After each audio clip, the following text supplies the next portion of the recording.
I don't ever slow up, no I don't take sh**. I got no love for the fakeness. If you wanna play tough and wanna hate this, I'll always show up. I don't ever slow up, no I don't take sh**. I got no love for the fakeness. If you wanna play tough and wanna hate this, I'll always show up and make a statement. I don't ever slow up, no I don't take sh**. I got no love for the fakeness. If you wanna play tough and wanna hate this, I'll always show up.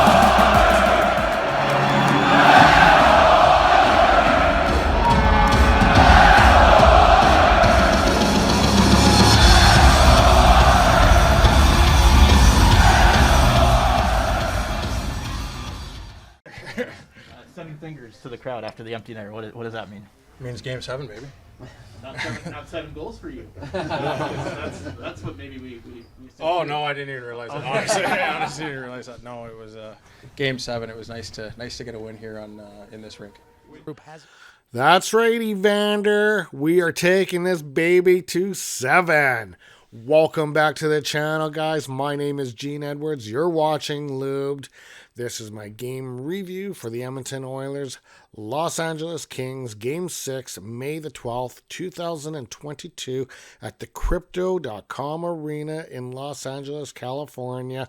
The Oilers defeat the Los Angeles Kings to force Game 7 4-2. Oh, thank the Lord, man. My nerves were I wonder, maybe I should do a live feed one day. I am a neurotic mess. Actually, that's probably the reason why I shouldn't do a live feed. Beautiful game. Beautiful game. I'm so pumped, so thrilled. And I told myself, if they can get out of this, they are going to win Game 7. And I really strongly believe that. I think Game 7 is going to definitely favor them. I think they're going to be they're going to be so much energy on the Edmonton Oilers going into tomorrow's game that nations will collide. No, honestly, man, I'm not even joking. I think the Oilers are going to take this series now. I really, really believe so. The way they played last night, And I'm going to be honest, it was an uphill battle last night. The reffing was definitely not doing them any favors, as they seemed to kind of pick on Yamamoto for whatever reason. But yeah. Anyway, let me get into some of the game notes here that I wrote down. Obviously, it's a must-win, do-or-die game for the Oilers. An early wraparound goal set the tone by the Oilers, and as you know, the team that scores first has gone on to win every single game of this series thus far. So McDavid scoring the first one, and again, the same result ended as the Oilers defeat the Kings. Reffing turned out to be a factor in the second period, and it was a legit call on Ryan Nugent-Hopkins as he cross-checked I think it was Jersey, but it was a legit call. And the LA Kings managed to get a power play goal out of it. However, some of the calls on Yammer were very, very soft. He was called for goaltender interference in the first period, which, I mean, he kind of hit his arm, if anything. He didn't really go crashing in. He went crashing into the net, but very, very soft call, if you will. And then all the scrums that were happening. Draisaitl gets slew-footed in a scrum that basically injures him a little bit. Like, we don't know exactly what went wrong, but he did have to go down the tunnel a little bit and get a little bit of repair work. He came back out. He seemed like he was skating fine, but he's dealing with a couple of injuries, I think. So we'll see what happens there with him, but yeah, no calls on the LA Kings. That's where I get really, really angry when I see that. Like, I don't mind the Oilers getting the calls, but make it fair. Like, if the other team is doing the calls, do it. Like 4-1 power plays. Come on, like, you're telling me LA wasn't doing any infractions at all? I don't know. So anyway, Kane scores. Obviously, he scored one goal on a beautiful tip shot.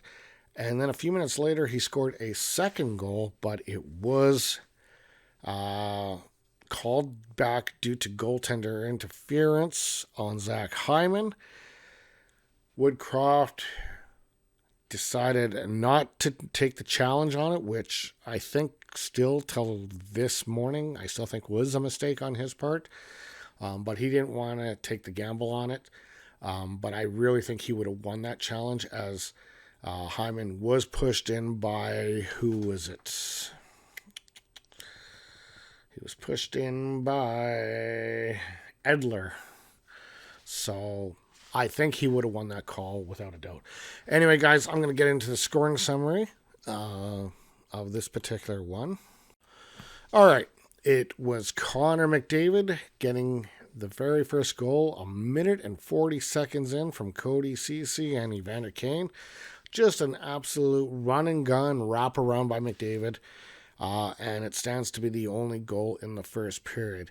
In the second period, Evander Kane gets his 6th of the year, or of the playoffs, from Brett Kulik and Cody Ceci. Brett Kulik came in really good and was a good fit for Darnell's replacement for the one game. And then Sean Jersey gets a power play goal. This was the Ryan Nugent-Hopkins cross-check call. And it is 2-1.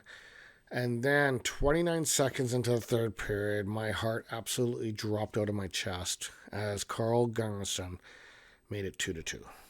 And I'm like, no. Heart absolutely dropped out of chest. And then I see Tyson Barrie not winding up with the blast that breaks his teammates' legs, but a precision wrist shot from the point, sniping past Jonathan Quick. We have a 3-2 lead, and I'm so relieved at this point in time. This was at 14:50, so there was 5 minutes left in the game. And then Evander Kane at 1900. Once he got that, everything just like a balloon deflated. I was just like, wow. And I knew we are now in a very good situation because we're going back home on Saturday night to play the Los Angeles Kings in Game 7. There's several series that are going to Game 7. I think the only series that is wrapped up right now, and it actually surprises me, the St. Louis Blues have defeated the Minnesota Wild and will move on to play, I would think, Colorado. But yeah, like I said in my playoff preview, this is going to be one hell of a playoff year. 32 teams in the NHL, 16 make the playoffs. The 16 are all tough teams. To claw and fight your way to make the playoffs in this league, you have to be a pretty good team. And here we are. We're going to Game 7, boys. Let's go, Oilers. Let's take it down on Saturday night. I will be doing another report on Sunday morning. Let's do it. Have yourself a great evening, guys. My name is Gene Edwards. I'm out. Oiler fans, the #1 fan base in North America. If you guys like the content that Sammy and I bring you, please feel free to like, share, and subscribe, and leave messages in the comment section below. We will talk to you soon. Have a great night.